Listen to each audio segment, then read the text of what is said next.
Hello friends, welcome back to channel jobs files in Kannada. ಇವತ್ತಿನ ವಿಡಿಯೋದಲ್ಲಿ ನಾನು DRDOದಲ್ಲಿರುವಂತಹ 704 ಟೆಕ್ನಿಕಲ್ ಮತ್ತು ನಾನ್ ಟೆಕ್ನಿಕಲ್ ಹುದ್ದೆ ಬಗ್ಗೆ ಈ ವಿಡಿಯೋದಲ್ಲಿ ತಿಳಿಸ್ಕೊಡ್ತಾ ಹೋಗ್ತೀನಿ. ಅದಕ್ಕಿಂತ ಮೊದಲು ಯಾರೆಲ್ಲ ನನ್ನ ಚಾನಲ್ನ ಸಬ್ಸ್ಕ್ರೈಬ್ ಮಾಡ್ಕೊಳ್ಳಿಲ್ವೋ ಸಬ್ಸ್ಕ್ರೈಬ್ ಮಾಡ್ಕೊಳ್ಳಿ ಮತ್ತು ಪಕ್ಕದಲ್ಲಿರುವಂತಹ ಬೆಲ್ ಐಕಾನ್ ಏನಿದೆ ಇದರ ಮೇಲೆ ಕ್ಲಿಕ್ ಮಾಡಿ. ಇದರಿಂದ ನಾನು ಅಪ್ಡೇಟ್ ಮಾಡುವಂತಹ ಜಾಬ್ನ ನೋಟಿಫಿಕೇಷನು ಮೊದಲು ನಿಮಗೆ ತಲುಪುತ್ತೆ ಅಂತ ಹೇಳ್ತಾ, defence research and development organisation DRDO, ministry of defence, government of India. ನೀವಿಲ್ಲಿ ನೋಡ್ಬೋದು, ಇವರು ಅಂದರೆ ರಕ್ಷಣಾ ಸಚಿವಾಲಯ, ಭಾರತ ಸರ್ಕಾರ.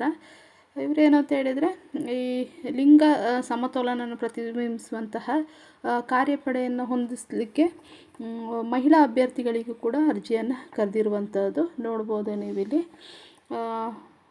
ಇಲ್ಲಿ ರಕ್ಷಣಾ ಸಂಶೋಧನೆ ಮತ್ತು ಅಭಿವೃದ್ಧಿ ಸಂಸ್ಥೆ, ಇಲ್ಲಿ ತಾಂತ್ರಿಕ ಕೇಡರ್ ಏನಿದೆ DRTC, ಈ ಅಡಿಯಲ್ಲಿ ಹಿರಿಯ ತಾಂತ್ರಿಕ ಸಹಾಯಕ ಮತ್ತು ಹುದ್ದೆಗೆ 561 ಹುದ್ದೆ ಖಾಲಿ ಇರುವಂಥದ್ದು. ಮತ್ತು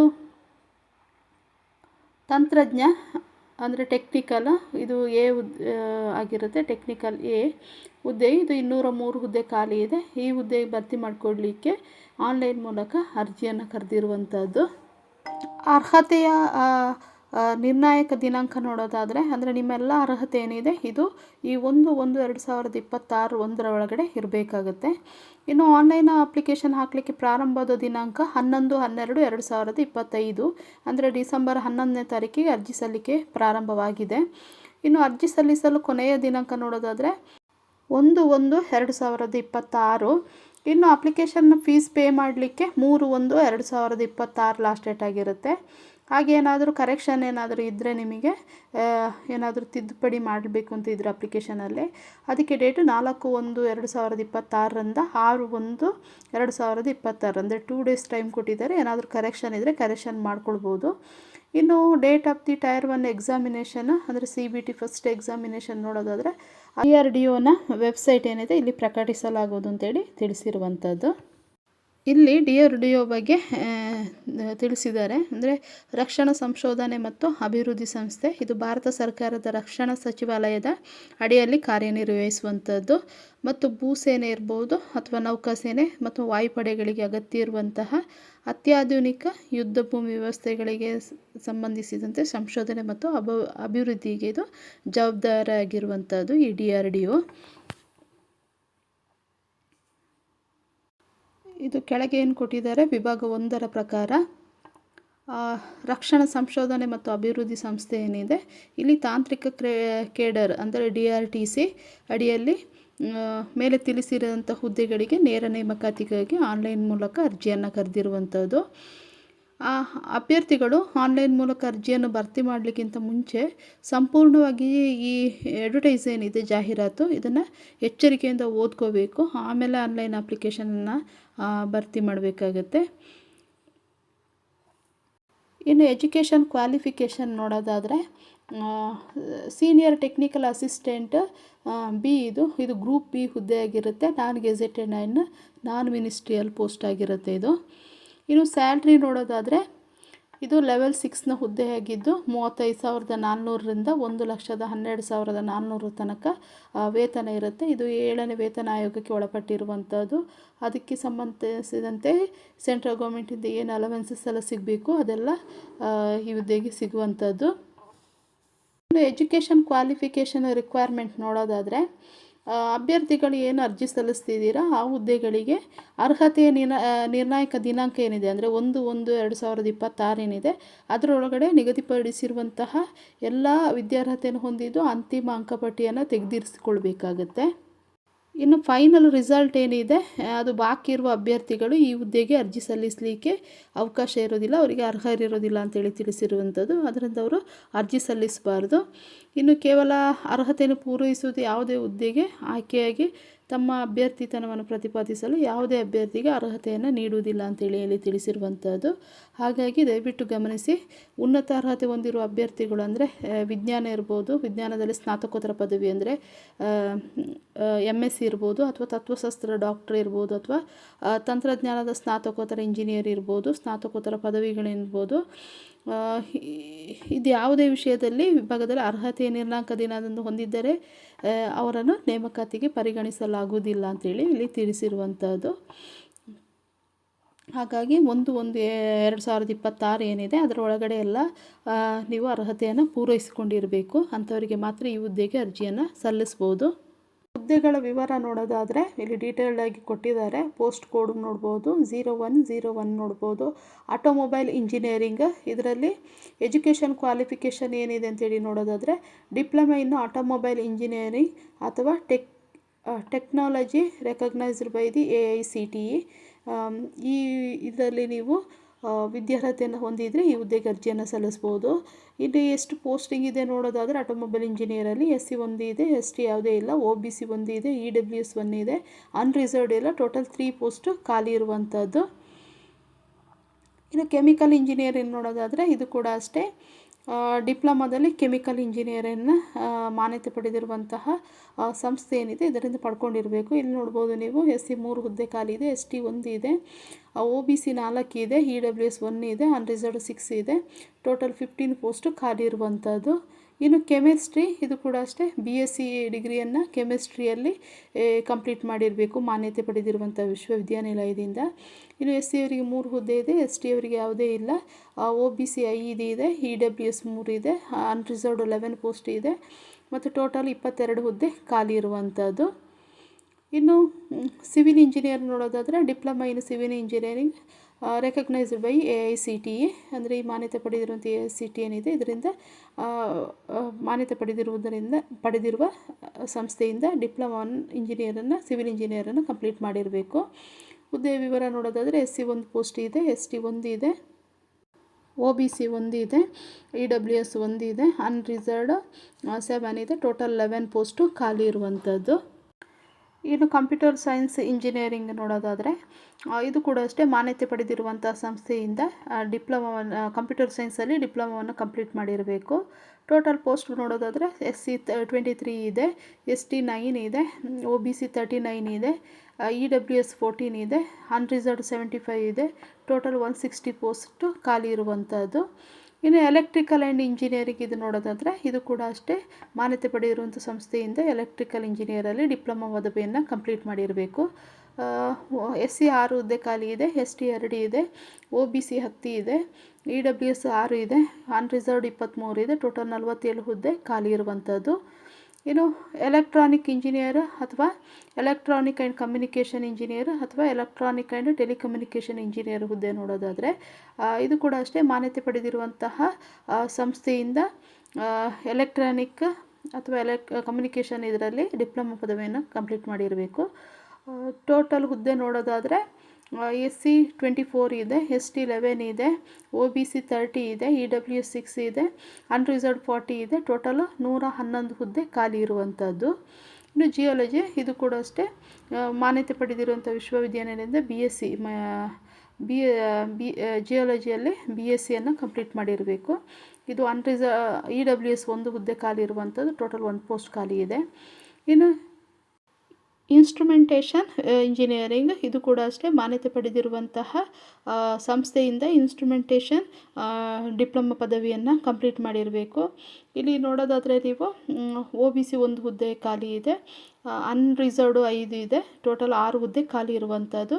ಇನ್ನು ಇನ್ಸ್ಟ್ರುಮೆಂಟೇಷನ್ ಎಲೆಕ್ಟ್ರಾನಿಕ್ ಇಂಜಿನಿಯರ್ ನೋಡೋದಾದರೆ ಇದು ಕೂಡ ಅಷ್ಟೇ ಮಾನ್ಯತೆ ಪಡೆದಿರುವಂತಹ ಸಂಸ್ಥೆಯಿಂದ ಇನ್ಸ್ಟ್ರುಮೆಂಟೇಷನ್ ಆ್ಯಂಡ್ ಎಲೆಕ್ಟ್ರಾನಿಕ್ ಇಂಜಿನಿಯರಲ್ಲಿ ಡಿಪ್ಲೊಮಾ ಪದವಿಯನ್ನು ಹೊಂದಿರಬೇಕು. ಇಲ್ಲಿ SC 1 ಪೋಸ್ಟ್ ಇದೆ, ST ಇಲ್ಲ, OBC 1 ಇದೆ, EWS ಇಲ್ಲ, ಅನ್ರಿಸರ್ವ್ಡ್ ಇಲ್ಲ. ಟೋಟಲ್ 2 ಪೋಸ್ಟ್ ಖಾಲಿ ಇರುವಂಥದ್ದು. ಇನ್ನು ಲೈಬ್ರರಿ ಸೈನ್ಸ್, ಇದು ಕೂಡ ಅಷ್ಟೇ ಮಾನ್ಯತೆ ಪಡೆದಿರುವಂತಹ ಸಂಸ್ಥೆಯಿಂದ ಡಿಗ್ರಿಯಲ್ಲಿ ಡಿಪ್ಲೊಮಾ ಸೈನ್ಸ್ ಅಥವಾ ಸೈನ್ಸ್ ಜೊತೆಗೆ ಡಿಪ್ಲೊಮಾದಲ್ಲಿ ಲೈಬ್ರರಿ ಸೈನ್ಸ್ ಕಂಪ್ಲೀಟ್ ಮಾಡಿರಬೇಕು ಕೋರ್ಸನ್ನು.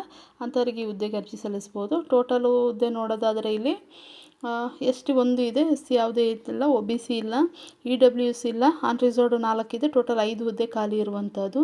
ಇನ್ನು ಮ್ಯಾಥಮೆಟಿಕ್ಸ್, ಇದು ಕೂಡ ಅಷ್ಟೇ BSc ಮಾನ್ಯತೆ ಪಡೆದಿರುವಂತಹ ಸಂಸ್ಥೆಯಿಂದ BSc ಮ್ಯಾಥಮೆಟಿಕ್ಸಲ್ಲಿ BSc ಪದವಿಯನ್ನು ಕಂಪ್ಲೀಟ್ ಮಾಡಿರಬೇಕು. SC ಒಂದಿದೆ, ST ಇಲ್ಲ, OBC ಒಂದಿದೆ, EWS ಇಲ್ಲ, ಅನ್ರಿಸರ್ವ್ಡ್ 4 ಇದೆ, ಟೋಟಲ್ 6 ಪೋಸ್ಟ್ ಖಾಲಿ ಇರುವಂಥದ್ದು.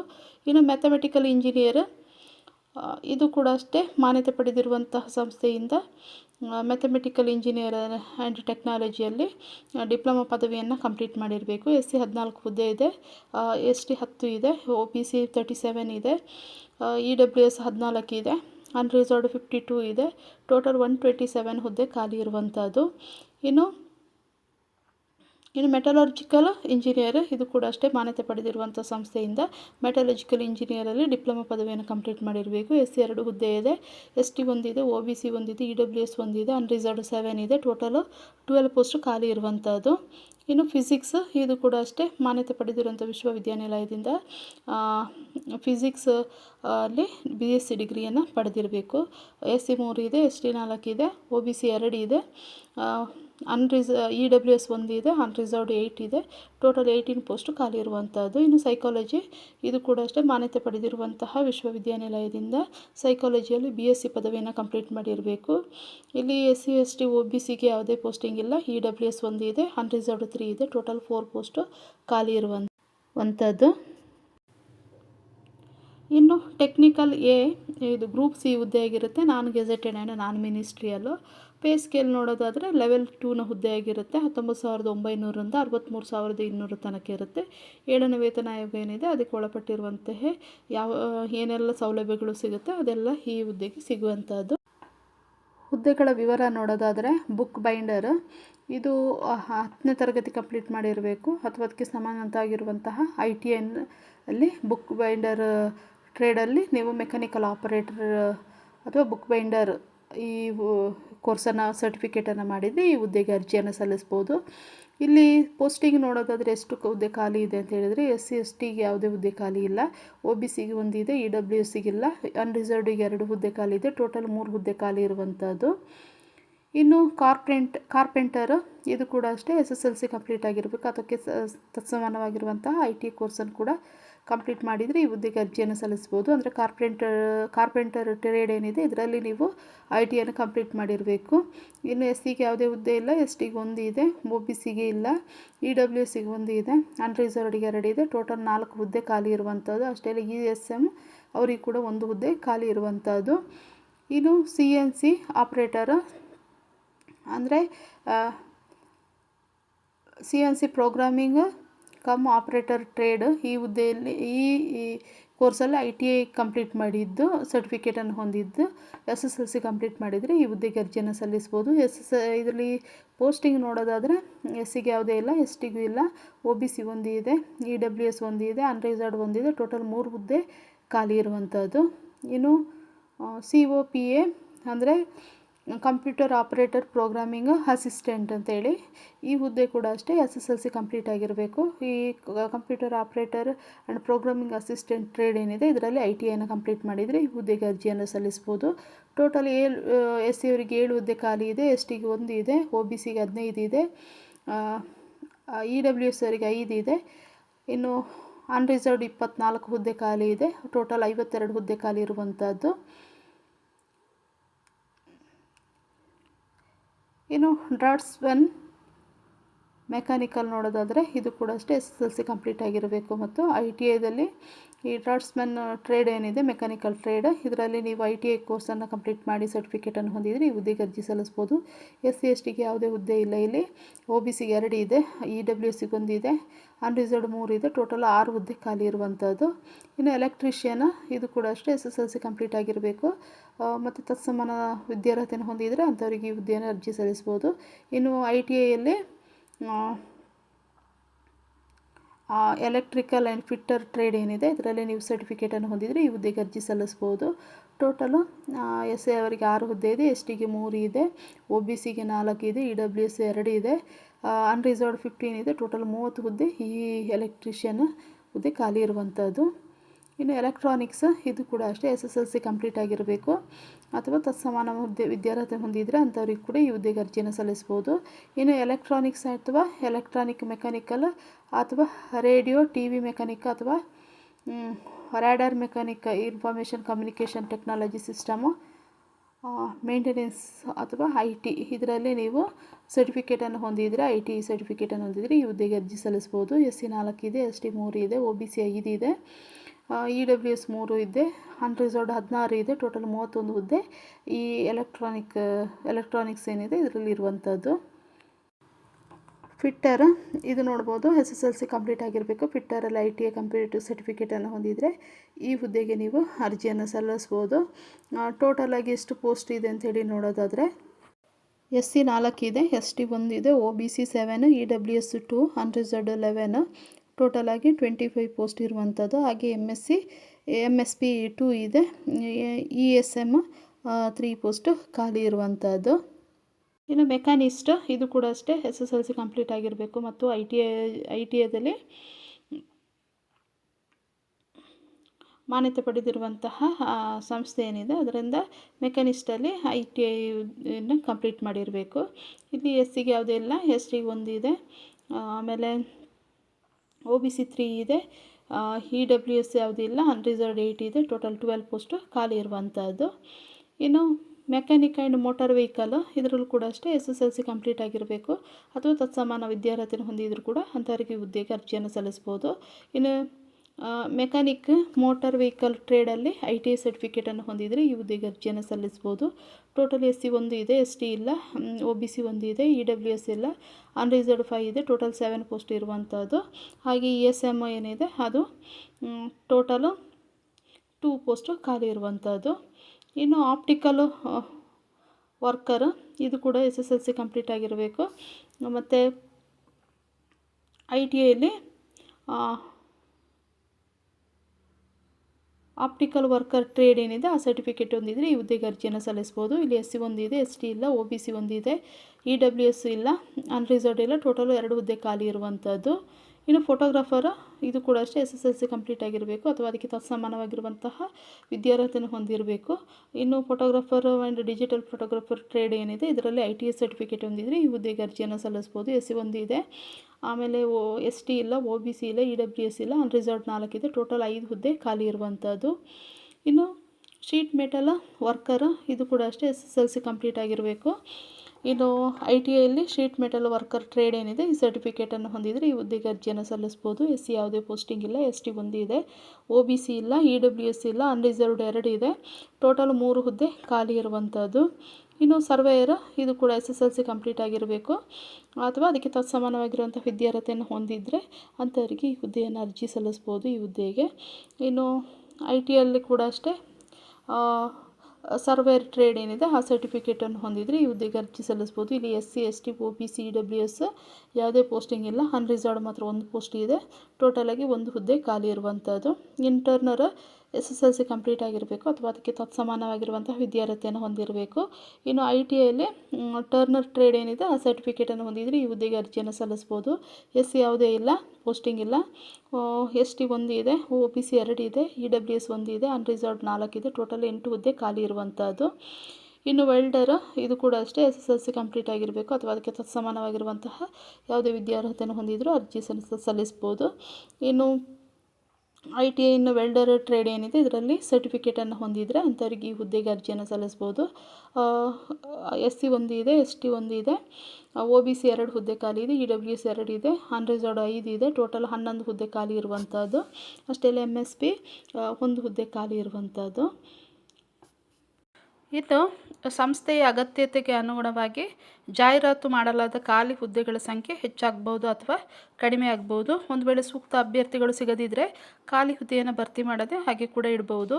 ಒಟ್ಟು ಖಾಲಿ ಹುದ್ದೆಗಳ ಸಂಖ್ಯೆಯು ESM ಅಥವಾ MSP PWBDಗಾಗಿ ಖಾಲಿ ಹುದ್ದೆಗಳ ಸಂಖ್ಯೆಯನ್ನು ಒಳಗೊಂಡಿರುತ್ತೆ. ಇದನ್ನೆಲ್ಲ ಒಳಗೊಂಡು ಟೋಟಲ್ ಇಷ್ಟು ಹುದ್ದೆ ಇರುವಂಥದ್ದು. ಇನ್ನಿಲ್ಲಿ ಏನು ಹೇಳಿದ್ದಾರೆ ಅಂತ ಹೇಳಿದರೆ, ಒಂದು ವೇಳೆ ಅಭ್ಯರ್ಥಿಯು ಅಪ್ಲೋಡ್ ಮಾಡಿದ ಶೈಕ್ಷಣಿಕ ತಾಂತ್ರಿಕ ಅರ್ಹತಾ ಪ್ರಮಾಣ ಪತ್ರ ಏನಿದೆ ಅದು ನೀಡಿದ ದಿನಾಂಕವನ್ನು ಸ್ಪಷ್ಟವಾಗಿ ಸೂಚಿಸಬೇಕು.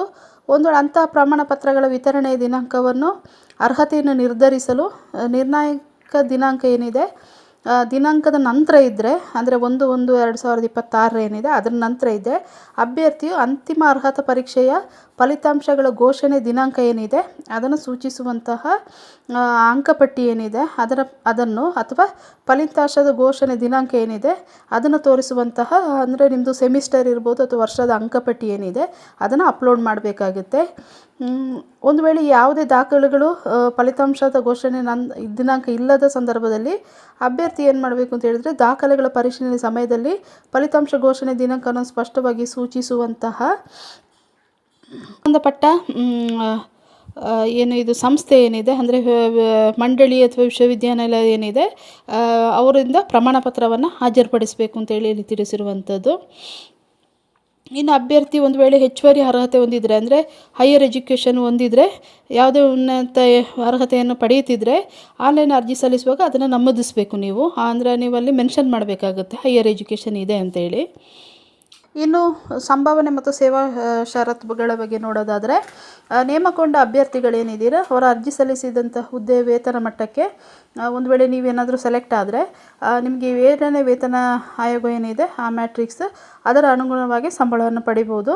ಮತ್ತು ಅಷ್ಟೇ ಅಲ್ಲ, ತುಟ್ಟಿ ಭತ್ಯೆ ಇದೆ, ಮನೆ ಬಾಡಿಗೆ ಭತ್ಯೆ ಸಿಗುತ್ತೆ, ಸಾರಿಗೆ ಭತ್ಯೆ ಇದೆ, ಮಕ್ಕಳ ಶಿಕ್ಷಣ ಭತ್ಯೆ ಇದೆ, ರಜೆ ಪ್ರಯಾಣ ರಿಯಾಯಿತಿ ಕೂಡ ಇದೆ, ವೈದ್ಯಕೀಯ ಸೌಲಭ್ಯಗಳು ಕೂಡ ಇದೆ. ಅಷ್ಟೇ ಅಲ್ಲ, ಭಾರತ ಸರ್ಕಾರದ ನಿಯಮಗಳ ಪ್ರಕಾರ ಇತರೆ ಭತ್ಯೆಗಳು ಮುಂಗಡಗಳಿಗೆ ಅರ್ಹರಾಗಿರ್ತಾರೆ ಅಂತೇಳಿ ಇಲ್ಲಿ ತಿಳಿಸಿರುವಂಥದ್ದು. ನೇಮಕಗೊಂಡ ಅಭ್ಯರ್ಥಿಗಳು ಚಾಲ್ತಿಯಲ್ಲಿರುವಂತಹ ಭಾರತ ಸರ್ಕಾರದ ನಿಯಮಗಳ ಪ್ರಕಾರ ರಾಷ್ಟ್ರೀಯ ಪಿಂಚಣಿ ವ್ಯವಸ್ಥೆ NPSಗೆ ಯೋಜನೆಗೆ ಒಳಪಟ್ಟಿರ್ತಾರೆ ಅಂತೇಳಿ ತಿಳಿಸಿರುವಂಥದ್ದಲ್ಲ. DRDOನ ಹೆಚ್ಚಿನ ಪ್ರಯೋಗಾಲಯಗಳು ಅಥವಾ ಸ್ಥಾಪನೆಗಳಲ್ಲಿ ವಸತಿ ಕ್ವಾರ್ಟರ್ಸ್, ಸಾಮಾನ್ಯ ಸೌಕರ್ಯಗಳು, ಕ್ರೀಡಾ ಸೌಲಭ್ಯಗಳೆಲ್ಲ ನಿಮಗೆ ಸಿಗುತ್ತೆ ಈ ಹುದ್ದೆಗೆ ಏನಾದರೂ ಆಯ್ಕೆ ಆದರೆ ನೀವು. ಇನ್ನು ಪೋಸ್ಟಿಂಗ್ ನಿಯಮಗಳು ಮತ್ತು ಪೋಸ್ಟಿಂಗ್ ಸ್ಟೇಷನ್ಗಳ ಆದ್ಯತೆಗಳ ಬಗ್ಗೆ ನೋಡೋದಾದರೆ, ಅಭ್ಯರ್ಥಿಗಳು ವಿವಿಧ ಸ್ಟೇಷನ್ಗಳಿಗೆ ಪೋಸ್ಟಿಂಗಿಗೆ ತಮ್ಮ ಆದ್ಯತೆಗಳನ್ನು ಸಲ್ಲಿಸಬೇಕಾಗುತ್ತೆ. ಇನ್ನು ಅರ್ಜಿ ಸಲ್ಲಿಸಿದಂತಹ ಪೋಸ್ಟ್ ಕೋಡ್ ಏನಿದೆ ಅದರ ವಿರುದ್ಧವಾಗಿ ಪೋಸ್ಟಿಂಗ್ ಸ್ಟೇಷನ್ ಕಾಲಮ್ನಲ್ಲಿ ಪರಿಶೀಲಿಸಬೇಕು ನೀವು. ಅಭ್ಯರ್ಥಿ ಒಮ್ಮೆ ಸಲ್ಲಿಸಿದ ಸ್ಟೇಷನ್ಗಳಿಗೆ ಪೋಸ್ಟಿಂಗ್ ಆದ್ಯತೆಯನ್ನು ಅಂತಿಮವೆಂದು ಪರಿಗಣಿಸಲಾಗುತ್ತೆ ಅಂತೇಳಿ ತಿಳಿಸಿದ್ದಾರೆ. ಅಷ್ಟೇ ಅಲ್ಲ, ಯಾವುದೇ ಬದಲಾವಣೆ ಕೋರಿಕೆ ಈ ಸಂದರ್ಭದಲ್ಲಿ ಚೇಂಜಸ್ ಮಾಡಲಿಕ್ಕಾಗೋದಿಲ್ಲ ಅಂತ. ಅಂದರೆ ನೀವು ಯಾವ ಪೋಸ್ಟಿಂಗ್ ಇದು ಮಾಡ್ತೀರಾ ಅದೇ ಪೋಸ್ಟಿಂಗ್ ಕೊಡ್ತಾರೆ ಸೆಲೆಕ್ಟ್ ಆದರೆ, ಬೇರೆ ಪೋಸ್ಟಿಂಗ್ ಕೇಳಲಿಕ್ಕೆ ಆಗೋದಿಲ್ಲ ಅಂತ ಇಡುವಂಥದ್ದು. ಅಷ್ಟೇ ಅಲ್ಲ, ಸಂಸ್ಥೆಯ ಅಗತ್ಯತೆ ಅನುಗುಣವಾಗಿ ಅಭ್ಯರ್ಥಿಯನ್ನು ಭಾರತದ ಎಲ್ಲಿ ಬೇಕಾದರೂ ಪೋಸ್ಟ್ ಮಾಡುವಂತಹ ಹಕ್ಕನ್ನು DRDA ಕಾಯ್ದಿರಿಸ್ಕೊಂಡಿದೆ ಅಂತ ಹೇಳಿದರೆ, ಅಂದರೆ DRDAಗೆ ಎಲ್ಲಿ ಬೇಕಾದರೂ ನೀವು ಒಂದು ವೇಳೆ ಸೆಲೆಕ್ಟ್ ಆದರೆ ಭಾರತದ ಎಲ್ಲಿ ಬೇಕಾದರೂ ನೀವು ಕೆಲಸ ಮಾಡಬೇಕಾಗುತ್ತೆ. ಇನ್ನು ಎಲಿಜಿಬಿಲಿಟಿ ಕ್ರೈಟೀರಿಯಾ ನೋಡೋದಾದರೆ, ಅರ್ಹತಾ ಮಾನದಂಡಗಳು ಇಲ್ಲಿ ಭಾರತೀಯ ನಾಗರಿಕರು ಮಾತ್ರ ಇಲ್ಲಿ ಅರ್ಜಿ ಸಲ್ಲಿಸಬೇಕು. ಇನ್ನು ಏಜ್ ಲಿಮಿಟ್ ನೋಡೋದಾದರೆ 18 ವರ್ಷ ಮಿನಿಮಮ್, ಅಂದರೆ 18 ವರ್ಷ ಆಗಿರಬೇಕು ಮತ್ತು 28 ವರ್ಷದ ಒಳಗಡೆ ಇರಬೇಕು. 1/1/2026 ಏನಿದೆ ಇದರ ಒಳಗಡೆ 28 ವರ್ಷದ ಒಳಗಡೆ ಇರಬೇಕು. ಅಷ್ಟೆಲ್ಲ ಕೆಲವೊಂದು ಏಜ್ ರಿಲ್ಯಾಕ್ಸೇಷನ್ ಕೂಡ ಕೊಟ್ಟಿದ್ದಾರೆ, ನೋಡ್ಬೋದು ನೀವಿಲ್ಲಿ. OBC ನಾನ್ ಕ್ರಿಮಿ ಲೇಯರ್ ಏನಿದೆ ಅವರಿಗೆ 3 ಇಯರ್ಸ್ ತನಕ ಇದೆ. ಇನ್ನು SC ST ಅವರಿಗೆ 5 ಇಯರ್ಸ್ ತನಕ ಏಜ್ ಲಿಮಿಟ್ ಇರುವಂಥದ್ದು. ಇನ್ನು PWD ಪ್ಲಸ್ ಅನ್ರಿಸರ್ವ್ಡ್ PWD ಏನಿದ್ದಾರೆ ಅವರಿಗೆ 10 ಇಯರ್ಸ್ ತನಕ ಇರುತ್ತೆ. PWD ಪ್ಲಸ್ OBC ನಾನ್ ಕ್ರಿಮಿ ಲೇಯರ್ 13 ಇಯರ್ಸ್ ಇದೆ. ಇನ್ನು PWD SC ST ಏನಿದ್ದಾರೆ ಅವರಿಗೆ 15 ಇಯರ್ಸ್ ತನಕ ಏಜ್ ರಿಲ್ಯಾಕ್ಸೇಷನ್ ಇರುವಂಥದ್ದು. ಇಲ್ಲಿ ನೋಡ್ಬೋದು. ಕ್ವಾಲಿಫಿಕೇಷನ್ ಇದೆ, ಅಂದರೆ ಅನರ್ಹತೆ ಅಂದರೆ ಈ ಕೆಳಗಿನ ವ್ಯಕ್ತಿಗಳು ನೇಮಕಕ್ಕೆ ಅರ್ಹರಾಗಿರೋದಿಲ್ಲ ಅಂತೇಳಿ ತಿಳಿಸಿದ್ದಾರೆ. ಅಂದರೆ ಯಾರಂದರೆ ಈಗಾಗಲೇ ಮದುವೆ ಆಗಿರೋ ವ್ಯಕ್ತಿಯೊಂದಿಗೆ ವಿವಾಹವಾಗಿದ್ದರೆ ಅಥವಾ ವಿವಾಹ ಒಪ್ಪಂದ ಮಾಡ್ಕೊಂಡಿದ್ರೆ ಅಂಥವರು ಈ ಹುದ್ದೆಗೆ ಅರ್ಜಿ ಸಲ್ಲಿಸಲಿಕ್ಕೆ ಅರ್ಹರಾಗಿರುವುದಿಲ್ಲ ಅಂತೇಳಿ ಇಲ್ಲಿ ತಿಳಿಸಿರುವಂಥದ್ದು. ಇನ್ನು ವೈದ್ಯಕೀಯ ಅರ್ಹತೆ ಬಗ್ಗೆ ನೋಡೋದಾದರೆ, ಮೆಡಿಕಲ್ ಫಿಟ್ನೆಸ್ ಬಗ್ಗೆ ನೋಡೋದಾದರೆ, ಅಭ್ಯರ್ಥಿಗಳು ಉತ್ತಮ ಮಾನಸಿಕ ಮತ್ತು ದೈಹಿಕ ಆರೋಗ್ಯವನ್ನು ಹೊಂದಿರಬೇಕು ಮತ್ತು ಕರ್ತವ್ಯಗಳ ಸಮರ್ಥ ನಿರ್ವಹಣೆಗೆ ಅಡ್ಡಿಯಾಗಬಹುದಾದಂಥ ಯಾವುದೇ ದೈಹಿಕ ವಿರೂಪತೆ ಹೊಂದಿರಬಾರ್ದು ಅಂದರೆ ತಿಳಿಸಿರುವಂಥದ್ದು. ಯಾವುದೇ ದೈಹಿಕವಾಗಿರುವಂಥ ಯಾವುದೇ ನ್ಯೂನತೆ ಇರಬಾರ್ದು ಅಂತೇಳಿ ತಿಳಿಸಿರುವಂಥದ್ದು. ಇನ್ನು ಅಪ್ಲಿಕೇಶನ್ ಫೀಸ್ ಬಗ್ಗೆ ನೋಡೋದಾದರೆ, ಎಷ್ಟು ಪೇ ಮಾಡಬೇಕು ಅಂಥೇಳಿ ನೋಡೋದಾದರೆ ಇದು ನೋಡ್ಬೋದು. STA B ಇಲ್ಲಿ ಅನ್ರಿಸರ್ವ್ಡ್ OBC EWS MSP ಇವರು ಟೋಟಲಾಗಿ 750 ರುಪೀಸ್ ಪೇ ಮಾಡಬೇಕಾಗತ್ತೆ. ಅದರಲ್ಲಿ ರಿಫಂಡೇಬಲ್ ಅಮೌಂಟು 500 ರುಪೀಸ್ ರಿಫಂಡ್ ಆಗುತ್ತೆ ನಿಮಗೆ. ಅಂದರೆ 250 ರುಪೀಸ್ ಅಪ್ಲಿಕೇಶನ್ ಫೀಸ್ ಅಂತೇಳಿ ಇಟ್ಕೊಳ್ತಾರೆ ಅವರು. ಇನ್ನು ಅದರಲ್ಲಿ ವಿಮೆನ್ ಇರ್ಬೋದು, SC ST PWD ex service man ಏನಿದ್ದಾರೆ ಅವರಿಗೆ ಯಾವುದೇ ರೀತಿಯಾದಂಥ ಅಪ್ಲಿಕೇಶನ್ ಫೀಸ್ ಇರೋದಿಲ್ಲ. ಅವರು ಓನ್ಲಿ 500 ರುಪೀಸ್ ಪೇ ಮಾಡಬೇಕಾಗತ್ತೆ. ಅದು ಕೂಡ ಅಷ್ಟೇ ರೀಫಂಡ್ ಆಗುತ್ತೆ ಅಮೌಂಟು. ಇನ್ನು ಟೆಕ್ನಿಕಲ್ ಪೋಸ್ಟಿಂಗ್ ಏನಿದೆ ಅದರಲ್ಲೂ ಹಾಗೇ ಜನರಲ್ OBC EWS MSP ಅವರು ಏನಿದ್ದಾರೆ ಅವರಿಗೆ ಟೋಟಲ್ 600 ರುಪೀಸ್ ಪೇ ಮಾಡಬೇಕಾಗತ್ತೆ. ಅದರಲ್ಲಿ ಅಪ್ಲಿಕೇಶನ್ ಫೀಸ್ 100 ರುಪೀಸ್ ಇಡ್ತಾರೆ, ಆಮೇಲೆ 500 ರುಪೀಸ್ ನಿಮಗೆ ರೀಫಂಡ್ ಮಾಡ್ತಾರೆ. ಅದರಲ್ಲಿ ವುಮೆನ್ ಇರ್ಬೋದು, SC ST PWD ex service man ಇದ್ದಾರೆ ಅವರಿಗೆ ಯಾವುದೇ ರೀತಿಯಾದಂಥ ಅಪ್ಲಿಕೇಶನ್ ಫೀಸ್ ಇರೋದಿಲ್ಲ. ಓನ್ಲಿ 500 ರುಪೀಸ್ ಪೇ ಮಾಡಬೇಕಾಗತ್ತೆ. ಅದು ಕೂಡ ನಿಮಗೆ ರೀಫಂಡ್ ಆಗುತ್ತೆ. ಯಾವಾಗ ಅಮೌಂಟ್ ರೀಫಂಡ್ ಆಗುತ್ತೆ ಅಂತ ಹೇಳಿದ್ರೆ, ನೀವು Tier 1 ಎಕ್ಸಾಮ್ ಏನಿದೆ ಅದಕ್ಕೆ ನೀವು ಅಟೆಂಡ್ ಆದರೆ ಮಾತ್ರ ನಿಮಗೆ ಅಮೌಂಟು ರೀಫಂಡ್ ಆಗೋದು. ಒಂದು ವೇಳೆ ನೀವು ಎಕ್ಸಾಮ್ಗೆ ಅಟೆಂಡ್ ಆಗಲಿಲ್ಲ ಅಂತ ಹೇಳಿದ್ರೆ ಯಾವುದೇ ಕಾರಣಕ್ಕೂ ಅಮೌಂಟು ರೀಫಂಡ್ ಆಗೋದಿಲ್ಲ. ಪೇಮೆಂಟ್ ಮೆಥಡ್ ನೋಡೋದಾದರೆ ನೀವು ಆನ್ಲೈನ್ ಮೂಲಕನೇ ಪೇ ಮಾಡಬೇಕಾಗತ್ತೆ. ಇನ್ನು ಬ್ಯಾಂಕಿಂಗ್ ಶುಲ್ಕ ಏನಿದೆ, ಬ್ಯಾಂಕ್ ಫೀಸ್ ಅದನ್ನು ಕ್ಯಾಂಡಿಡೇಟೇ ಫಿಲ್ ಮಾಡಬೇಕಾಗತ್ತೆ. ಅಪ್ಲಿಕೇಶನ್ ಕರೆಕ್ಷನ್ ಬಗ್ಗೆ ನೋಡೋದಾದರೆ, ಅರ್ಜಿಯ ತಿದ್ದುಪಡಿ ಏನಾದರೂ ಮಾಡೋದಿದ್ರೆ ಅವರಿಗೆ ಟೈಮ್ ಕೊಟ್ಟಿದ್ದಾರೆ ನಿಮಗೆ. ಆ 2 ಡೇಸ್ ಏನಿದೆ ಆ ಟೈಮಲ್ಲಿ ನೀವು ಅಪ್ಲಿಕೇಶನ್ ಹಾಕಿದ ನಂತರ 2 ಡೇಸಲ್ಲಿ ತಿದ್ದುಪಡಿ ಮಾಡಲಿಕ್ಕೆ ಅವಕಾಶ ಮಾಡಿಕೊಟ್ಟಿದ್ದಾರೆ. ಅದರೊಳಗಡೆ ನೀವು ತಿದ್ದುಪಡಿ ಮಾಡ್ಕೋಬೇಕಾಗತ್ತೆ ಏನಾದರೂ ಕರೆಕ್ಷನ್ ಇದ್ದರೆ. ಇನ್ನು ತಿದ್ದುಪಡಿ ಮಾಡಲಿಕ್ಕೆ ಯಾವುದೇ ರೀತಿಯಾದಂತಹ ಪೇಮೆಂಟ್ ಮಾಡಬೇಕು ಅಂತ ಏನಿಲ್ಲ, ಅಂದರೆ ಶುಲ್ಕ ಪಾವತಿಸುವಂತಹ ಅಗತ್ಯ ಏನೂ ಇಲ್ಲ. ಇನ್ನು Tier 1 ಪರೀಕ್ಷೆ ಏನಿದೆ ಅದಕ್ಕೆ ನೀವು ಹಾಜರಾಗಲಿಕ್ಕೆ ಒಂದು ನಗರವನ್ನು ಆಯ್ಕೆ ಮಾಡ್ಕೋಬೇಕಾಗತ್ತೆ, ಸಿಟಿಯನ್ನು. ನೀವು ಅರ್ಜಿ ಸಲ್ಲಿಸುವಾಗ ಏನು ಎಕ್ಸಾಮ್ ಸೆಂಟರನ್ನು ಆಯ್ಕೆ ಮಾಡ್ಕೋತೀರಾ, ಹಾಗಾಗಿ ಎಚ್ಚರಿಕೆಯಿಂದ ನೋಡಿಕೊಂಡು ಎಕ್ಸಾಮ್ ಸೆಂಟರನ್ನು ಆಯ್ಕೆ ಮಾಡ್ಕೊಳ್ಳಿ. ಒಂದು ಸಲ ನೀವು ಸೆಲೆಕ್ಟ್ ಮಾಡಿದ್ರೆ ಯಾವುದೇ ಕಾರಣಕ್ಕೂ ಕೂಡ ಚೇಂಜಸ್ ಮಾಡಲಿಕ್ಕಾಗೋದಿಲ್ಲ. ಇನ್ನು ಎಕ್ಸಾಮ್ ಇಲ್ಲಿ ಬೇರೆ ಬೇರೆ ಸಿಟಿಯಲ್ಲಿ ಬೇರೆ ಬೇರೆ ಎಕ್ಸಾಮ್ ಸೆಂಟರ್ಸ್ ಇದೆ, ನೋಡ್ಬೋದು ನೀವು ಬೇರೆ ಬೇರೆ ಸ್ಟೇಟಲ್ಲಿ. ಹಾಗೆ ನಮ್ಮ ಕರ್ನಾಟಕದಲ್ಲಿ ನೋಡೋದಾದರೆ ಬೆಂಗಳೂರು ಇದೆ, ಬೆಂಗಳೂರಲ್ಲಿ ಎಕ್ಸಾಮನ್ನು ಬರೀಬೋದು. ಇದು ಹೇಗೆ ಅಪ್ಲೈ ಮಾಡೋದು ಅಂತ ಹೇಳಿ ನೋಡೋದಾದರೆ, ಹೌ ಟು ಅಪ್ಲೈ. ನೀವು ಅಪ್ಲೈ ಮಾಡಲಿಕ್ಕಿಂತ ಮುಂಚೆ ನಿಮ್ಮದು ವ್ಯಾಲಿಡ್ ಆಗಿರುವಂತಹ ಮೊಬೈಲ್ ನಂಬರು ಮತ್ತು ಇಮೇಲ್ ID-ಯನ್ನು ನೀವು ಹೊಂದಿರಬೇಕಾಗತ್ತೆ. ಯಾಕಂದರೆ ನಿಮಗೆ ಏನೇ ಅವರು ಇಂಟ್ರ್ಯಾಕ್ಟ್ ಮಾಡಬೇಕಾದ್ರೂ ನಿಮ್ಮ ಮೊಬೈಲ್ ನಂಬರಿಗೆ ಮೆಸೇಜ್ ಅಥವಾ ಇಮೇಲ್ ID-ಗೆ ಇಮೇಲ್ ಮಾಡುವಂಥದ್ದವರು. ಹಾಗಾಗಿ ವ್ಯಾಲಿಡ್ ಇಮೇಲ್ ID ಮತ್ತು ಮೊಬೈಲ್ ನಂಬರನ್ನು ಹೊಂದಿರಬೇಕು ನೀವು. ಆನ್ಲೈನ್ ಮೂಲಕನೇ ಅಪ್ಲಿಕೇಶನ್ ಹಾಕಬೇಕಾಗತ್ತೆ. DRDOದು ಅಫಿಷಿಯಲ್ ವೆಬ್ಸೈಟ್ ಏನಿದೆ ಆ ವೆಬ್ಸೈಟ್ ಮೂಲಕ ನೀವು ಅಪ್ಲಿಕೇಶನನ್ನು ಹಾಕಬೇಕಾಗತ್ತೆ.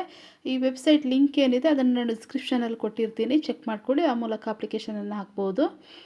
ಇನ್ನು ಅಭ್ಯರ್ಥಿಗಳು ಅರ್ಜಿ ಸಲ್ಲಿಸುವುದು ಕೊನೆಯ ದಿನಾಂಕ ತನಕ ಕಾಯಬಾರ್ದು. ಅದಕ್ಕಿಂತ ಮುಂಚಿತವಾಗಿ ಅರ್ಜಿಯನ್ನು ಸಲ್ಲಿಸಬೇಕಾಗತ್ತೆ. ಯಾಕಂದರೆ ಏನಾದರೂ ಟೆಕ್ನಿಕಲ್ ಇಶ್ಯೂಸ್ ಇದ್ದರೆ ಅಪ್ಲಿಕೇಶನ್ ಹಾಕ್ಲಿಕ್ಕಾಗೋದಿಲ್ಲ. ಹಾಗಾಗಿ ಬೇಗ ಅಪ್ಲಿಕೇಶನನ್ನು ಹಾಕಿ. ಇನ್ನು ಒಂದಕ್ಕಿಂತ ಹೆಚ್ಚು ಪೋಸ್ಟಿಗೆ ನೀವು ಅಪ್ಲಿಕೇಶನ್ ಹಾಕಬೇಕಾದ್ರೆ ಸಪ್ರೇಟ್ ಅಪ್ಲಿಕೇಶನನ್ನು ಹಾಕಬೇಕಾಗತ್ತೆ. ಹಾಗೆ ಫೀಸ್ ಕೂಡ ಅಷ್ಟೇ ಸಪ್ರೇಟ್ ಪೇಮೆಂಟ್ ಮಾಡಬೇಕಾಗತ್ತೆ ನೀವು. ಇದು ಎಕ್ಸಾಮ್ ಸಿಟಿ ಏನಿದೆ ಅದನ್ನು ನಿಮಗೆ 1 ವೀಕ್ ಬಿಫೋರ್ ನಿಮಗೆ ತಿಳಿಸ್ತಾರೆ. ಹಾಗೆ ಅಡ್ಮಿಟ್ ಕಾರ್ಡನ್ನು ಕೂಡ ಅಷ್ಟೇ ಎಕ್ಸಾಮ್ಗಿಂತ 3 ಡೇಸ್ ಬಿಫೋರ್ ನೀವು ಡೌನ್ಲೋಡ್ ಮಾಡ್ಕೋಬೇಕಾಗತ್ತೆ. ಇನ್ನು ಎಕ್ಸಾಮ್ ಪ್ಯಾಟರ್ನು ನೀವು ನೋಡೋದಾದರೆ, STA BE ಪೋಸ್ಟಿಂಗ್ ಬಗ್ಗೆ ನೋಡೋದಾದರೆ CBT ಫಾರ್ ಸ್ಕ್ರೀನಿಂಗ್. ಇದರಲ್ಲಿ ಯಾವ ರೀತಿ ಇರುತ್ತೆ ಅಂತ ಹೇಳಿದ್ರೆ ನೋಡೋದಾದರೆ, test of common of all post code and general science 40 questions ಇರುತ್ತೆ, ಜನರಲ್ ಇಂಗ್ಲೀಷ್ 30 ಕ್ವಶನ್ಸ್ ಇರುತ್ತೆ, quantitative aptitude general maths 40 marks ಇರುತ್ತೆ ಕ್ವಶನ್ಸ್. ಇನ್ನು general intelligence and reasoning 40 questions ಇರುತ್ತೆ. ನಂಬರ್ ಟೋಟಲ್ ಆಗಿ ನೋಡೋದಾದರೆ ನಂಬರ್ ಆಫ್ ಕ್ವಶನ್ಸ್ 150 ಇರುತ್ತೆ, ಮ್ಯಾಕ್ಸಿಮಮ್ ಮಾರ್ಕ್ಸ್ 150. ಇನ್ನು time duration ನೋಡೋದಾದರೆ 120 ಮಿನಿಟ್ಸ್ ಇರುತ್ತೆ. ಇನ್ನು CBT ಫಾರ್ ಪ್ರಾವಿಷನಲ್ ಸೆಲೆಕ್ಷನ್ ನೋಡೋದಾದರೆ ಅದರಲ್ಲಿ ಪಾರ್ಟ್ 1ನಲ್ಲಿ ಪರ್ಸ್ನಾಲಿಟಿ ಟೆಸ್ಟ್ ಇರುತ್ತೆ. Test will be up 20 minutes ಇರುತ್ತೆ, 20 ಮಿನಿಟ್ಸ್ ತನಕ ನಡೆಯುತ್ತೆ ಅದು. ಇನ್ನು ಪಾರ್ಟ್ 2ನಲ್ಲಿ test specific for subject of the post code 120 questions ಇರುತ್ತೆ, ಮ್ಯಾಕ್ಸಿಮಮ್ ಮಾರ್ಕ್ಸ್ 120 ಇರುತ್ತೆ. ಡ್ಯೂರೇಷನ್ ಬಂದು 90 ಮಿನಿಟ್ಸ್ ಇರುತ್ತೆ. ಸೇಮ್ ಇದು ಟೆಕ್ನಿಕಲ್ ಎಗೆ ಮತ್ತು STA BE ಏನಿದೆ ಇದಕ್ಕೂ ಕೂಡ ಅಷ್ಟೇ ಸೇಮ್ ಪ್ಯಾಟರ್ನ್ ಇರುತ್ತೆ. ಇನ್ನು ಸೆಲೆಕ್ಷನ್ ಪ್ರೋಸೆಸ್ ಬಗ್ಗೆ ನೋಡೋದಾದರೆ, ನೀವು Tier 1ನಲ್ಲಿ ಕ್ವಾಲಿಫೈ ಆದರೆ Tier 2 ಬರೀಬೇಕಾಗತ್ತೆ. Tier 2ಅಲ್ಲಿ ಕ್ವಾಲಿಫೈ ಆದರೆ ಕೆಲವೊಂದು ವೆರಿಫಿಕೇಷನ್ ಏನಿದೆ ಅದರಲ್ಲಿ ನೀವು ಕ್ವಾಲಿಫೈ ಆದ್ರಿ ಅಂತ ಹೇಳಿದ್ರೆ ಸೆಲೆಕ್ಷನ್ ಆಗ್ತೀರಾ. ಈ ರೀತಿಯಾಗಿ ಸೆಲೆಕ್ಟ್ ಆದವ್ರನ್ನ ಭಾರತದ ಎಲ್ಲಿ ಬೇಕಾದರೂ ಅಪಾಯಿಂಟ್ ಮಾಡ್ಕೋಬೋದು ಅಂತೇಳಿ ಇಲ್ಲಿ ತಿಳಿಸಿರುವಂಥದ್ದು. ಇಲ್ಲಿ ಕೆಲವೊಂದು ಜನರಲ್ ಇನ್ಸ್ಟ್ರಕ್ಷನನ್ನು ಕೊಟ್ಟಿದ್ದಾರೆ, ನೀವು ಚೆಕ್ ಮಾಡ್ಕೊಳ್ಳಿ. ಏನು ಅಪ್ಲಿಕೇಶನ್ ಹಾಕ್ತೀರಾ, ಅಪ್ಲಿಕೇಶನ್ ಹಾಕ್ಲಿಕ್ಕಿಂತ ಮುಂಚೆ ನೋಟಿಫಿಕೇಷನನ್ನು ಡೀಟೇಲಾಗಿ ಓದಿಕೊಂಡು ಆಮೇಲೆ ಅಪ್ಲಿಕೇಶನನ್ನು ಹಾಕಿ. ಇವತ್ತಿನ ವಿಡಿಯೋದಲ್ಲಿ ನಾನು DRDOದಲ್ಲಿರುವಂತಹ ಹಿರಿಯ ತಾಂತ್ರಿಕ ಸಹಾಯಕ STA B ಹುದ್ದೆ, ಅದು ಟೋಟಲ್ 561 ಹುದ್ದೆ, ಮತ್ತು ತಂತ್ರಜ್ಞ ಟೆಕ್ನಿಕಲ್ A ಈ ಹುದ್ದೆಯಲ್ಲಿ 203 ಹುದ್ದೆ ಬಗ್ಗೆ ಸಂಪೂರ್ಣವಾಗಿ ಈ ವಿಡಿಯೋದಲ್ಲಿ ತಿಳಿಸ್ಕೊಟ್ಟಿದ್ದೀನಿ. ನಿಮಗೇನಾದರೂ ಇಂಟ್ರೆಸ್ಟ್ ಇದ್ದು ನೀವೇನಾದರೂ ಎಲಿಜಿಬಲ್ ಇದ್ದರೆ ಈ ಹುದ್ದೆಗೆ ಅರ್ಜಿ ಸಲ್ಲಿಸಿ ಅಂತ ಹೇಳ್ತಾ, ಈ ವಿಡಿಯೋ ನಿಮ್ಗೆ ಇಷ್ಟವಾಗಿದ್ದರೆ ಒಂದು ಲೈಕ್ ಕೊಡಿ, ಮತ್ತು ನಿಮಗೆ ಯಾರಿಗೆ ಇದರ ಅಗತ್ಯತೆ ಇದೆಯೋ ಅವರಿಗೆ ಈ ವಿಡಿಯೋನ ಶೇರ್ ಮಾಡಿ ಅಂತ ಹೇಳ್ತಾ, ಥ್ಯಾಂಕ್ ಯು ಫಾರ್ ವಾಚಿಂಗ್.